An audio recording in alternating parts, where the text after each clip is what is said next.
Nous sommes jeudi 5 décembre 2019. Mesdames et messieurs, bonsoir et soyez les bienvenus. C'est l'heure du journal des régions.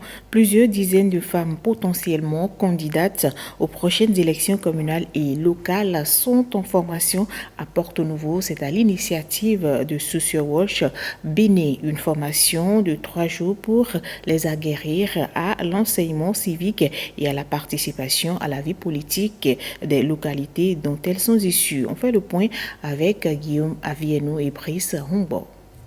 De potentielles candidates aux prochaines élections locales, communales et municipales à Porto-Novo pour 72 heures. Des participantes venues de la municipalité de Cotonou et de la commune d'Alada sur l'invitation du projet renforcement du leadership politique des femmes et des jeunes au Bénin et de ses partenaires à prendre part à cette formation de 70 femmes et jeunes femmes à l'engagement civique et à la participation à la vie politique. Un atelier initié en fait par SocioWatch Bénin grâce à l'appui financier du REPASOC, le renforcement et la participation de la société civile au Bénin, un programme de l'Union européenne pour booster le leadership des participantes au plan politique et à l'engagement civique. Des leaderships souvent mis en veilleuse du fait de certaines considérations sociopolitiques. SocioWatch Bénin et ses partenaires ont jugé nécessaire de former 70 femmes ou jeunes femmes sélectionnées à l'éducation ou l'engagement civique et la participation à la politique. Cette activité va contribuer au renforcement des capacités de celles-ci et sensibiliser leurs conjoints à les accompagner pour l'engagement civique de leur localité.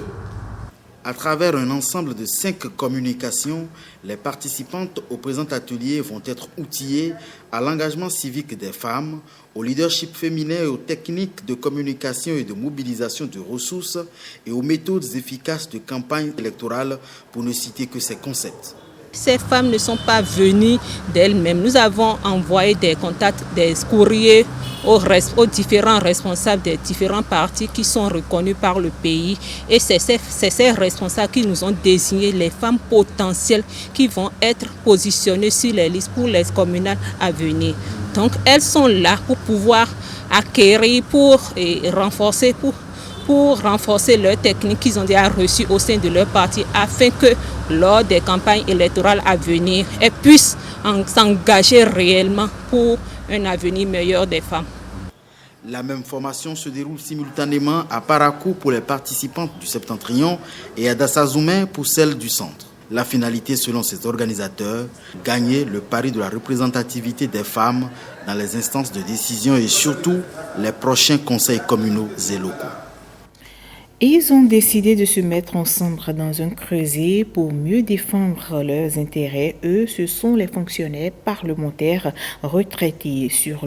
Leur souhait a été concrétisé par la constitution d'une amicale en fin de semaine écoulée. C'est à Porto-Novo. Reportage. Cela fait bien des années que ces hommes et femmes des anciens fonctionnaires du Parlement sont en retraite. Une retraite qui, chez eux, ne signifie pas incapacité et repos total. Alors, après des réflexions mûries, ils ont décidé de se constituer en amicale, l'amicale des fonctionnaires parlementaires retraités du Bénin. Notre projet a donc pour ambition de mener des réflexions, d'animer des causeries sur la politique, la stratégie, les dispositifs à mettre en place, ainsi que les astuces visant à la bonne gestion de la vie de retraités épanouis. Nous estimons aujourd'hui qu'après plusieurs décennies de vie professionnelle accomplie, marquées par le stress, la soumission, les frustrations de tout genre et parfois la joie, nous méritons de jouir d'une retraite et d'une vieillesse épanouie. N'est-ce pas d'une grâce? Les congressistes pensent qu'ils sont encore capables d'apporter leur expérience aux actuels fonctionnaires de l'administration de l'Assemblée nationale. Une disponibilité bien accueillie par les dirigeants de l'institution. Je voudrais donc vous rendre hommage pour cette volonté de formaliser vos activités et de combler un vide qui a trop longtemps perduré au sein de l'administration parlementaire. Aussi, je voudrais saluer cette initiative qui traduit chez vous une prise de conscience collective, une volonté de réflexion commune et d'action en synergie pour faire face aux contraintes majeures que la vie impose aux retraités en particulier et à l'homme en général. L'amicale des fonctionnaires parlementaires retraités du Bénin voudrait compter sur les soutiens du personnel de l'Assemblée nationale et des autorités de l'institution pour accompagner le développement du pays. Ils n'ont peut-être pas l'âge de participer directement aux négociations, mais ils ont fortement représenté à cette grande rencontre sur le dérèglement climatique. Les enfants du Bénin ont présenté à la COP25 une charte de l'enfant éco-citoyen. Ils ont retenu l'attention des délégués de plusieurs pays. Voici le compte-rendu de notre envoyé spécial, William Choki.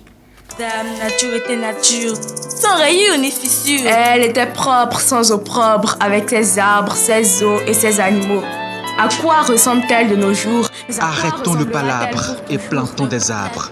Encore des mots émanant de ces enfants. La quinzaine à peine, ils ont à cœur les problèmes dont souffre la terre. Elle brûle et nous regardons ailleurs, ont-ils dit. Ils sont venus aussi à cette COP, dite des grandes négociations sur le changement climatique. Ils sont venus toucher la sensibilité des négociateurs, toucher leur cœur pour des résolutions promptes.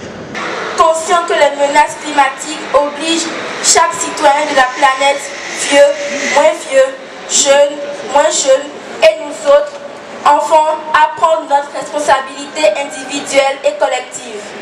Invitons les adultes à moins de bavardage et plus d'action. Prenons la ferme résolution d'être des acteurs indéfectibles dans la sauvegarde de la planète. Comme pour aider les adultes dans la prise de décision, ces enfants béninois, membres de l'ONG Les Tressés de Cordes, ont rédigé une charte, la charte de l'enfant éco-citoyen. Une charte qui a reçu l'approbation de toutes les autorités béninoises présentes à la COP25 de Madrid.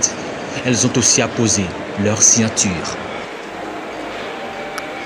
Et toujours dans le même registre, l'ONG École de Solidarité a revisité avec les apprenants du CG3 de Savet la loi portant interdiction de la production, de l'importation, de la commercialisation du sachet bio non dégradable. Et cette sensibilisation a été faite pour sensibiliser ces enfants aux dangers qui constituent ces plastiques pour l'environnement. On fait le point avec Ronald Robinson.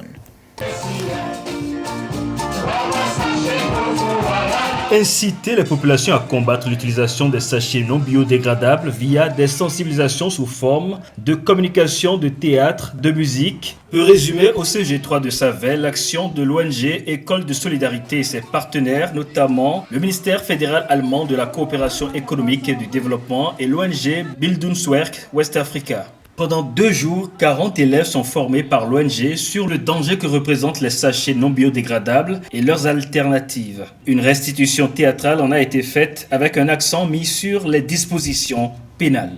Aujourd'hui, nous ferons de vous tous des ambassadeurs de la cause commune. Parfois, certains citoyens pensent bien faire en incinérant les déchets plastiques, mais cet acte favorise la libération dans l'atmosphère de gaz très toxiques qui causent l'irritation des yeux et même, dans certains cas, le cancer des voies respiratoires. Chère population de Savet, nous vous exhortons donc à l'utilisation des sacs en paille ou en papier, l'utilisation même des feuilles d'arbres ou simplement nous munis de nos récipients pour les différents achats de nourriture. Précédemment, dans ce même collège, 2 modules de 4 salles, chacun, un château d'eau équipé de forages et 2 blocs de toilettes sont réalisés par les mêmes donateurs. Les acteurs du collège, les parents d'élèves, toute la population de mon arrondissement et moi-même, vous en sommes très reconnaissants. Le cri de cœur de Narcisse Bancolé, directeur du CG3, plaidant pour l'accès des élèves à ces salles de classe, est bien entendu par Astrid Todard, fondatrice de l'ONG École de Solidarité. Toutefois, cette altruiste allemande, assez sensible, a fait preuve d'une rare fermeté. Selon elle, la balle est dans le camp des autorités communales de Savet qui doivent honorer leur part d'engagement et permettre aux élèves de jouir des joyaux. Il y a écrit dans le contrat que la mairie va payer 1 million par salle de classe comme participation locale. Et je ne peux pas ignorer ça. Beaucoup de fois, il y a des communes, on a travaillé une fois, on ne retourne plus. On a leur remis les salles de classe, mais ils ne payent pas. Un clip vidéo du groupe musical de l'association Vie et Culture réalisé contre les sachets non biodégradables et 6 bacs à ordures sont offerts à l'occasion grâce à l'ONG École de Solidarité et ses partenaires. Et passons au dernier sujet de ce journal. La première chaîne culturelle du Bénin, Dema Radio FM, célèbre ses 20 ans d'existence. Plusieurs activités culturelles et sportives sont au programme des 7 jours d'activité. Voici le point de Giscard Akpovi et Ousmane Barparapé. Juillet 1999, juillet 2019, 20 ans d'émission pour la promotion et la sauvegarde des valeurs culturelles. Le personnel de la station s'y attelle avec dévouement. Aujourd'hui, on parle du civisme, on parle du patriotisme. C'est dans la culture que cela se trouve et nulle part ailleurs. Donc, je pense que nous avons raison d'avoir eu cette ligne éditoriale culturelle qui nous rapproche de la communauté, qui nous rapproche de nos auditeurs avec lesquels nous constituons aujourd'hui une famille. Nous avons formé une équipe nommée Club des auditeurs de Dema Radio qui ne cesse d'appeler lors des émissions interactives de tous les coins du Nord. Monsieur le directeur, l'Internet est déjà un acquis pour Dema Radio grâce à votre dynamisme. Alors, nous vous adressons nos encouragements afin qu'au prochain anniversaire, Dema Radio ait une télévision. En 2 décennies et 5 mois environ, la radio a connu 3 différents directeurs et chaque équipe a contribué à sa manière à l'amélioration des prestations. Dema Radio FM est une chaîne unique en son genre, reconnaissent les autorités à divers niveaux. Si Dema Radio a fait le choix assumé d'être une radio culturelle, elle n'est cependant pas restée en marge de la modernité. Elle a évolué avec son temps et quoique culturelle, est aujourd'hui en avance sur de nombreux organes. La preuve que culture, tradition et modernité peuvent aller de pair, s'allier pour donner le meilleur à la communauté. C'est pour cela que la mairie de Parakou a décidé d'aider la radio en lui offrant 2 motos pour les reportages en plus d'une somme de 300 000 francs. 20 années de parcours, ce n'est pas anodin. C'est ce pourquoi le président nous invite à non seulement festoyer pour le temps que nous avons parcouru, mais aussi à œuvrer à ce que Dema FM soit en règle. Les noces de porcelaine de Dema Radio FM méritent d'être célébrées, souligne le président du conseil d'administration. S'il y avait un enseignement tiré de l'existence de Dema Radio, c'est bien l'importance cruciale de la diversité culturelle dans ces émissions au cours de ces 20 années. D'une part, et des missions de promotion de dialogue pour la paix et la démocratie culturelle d'autre part.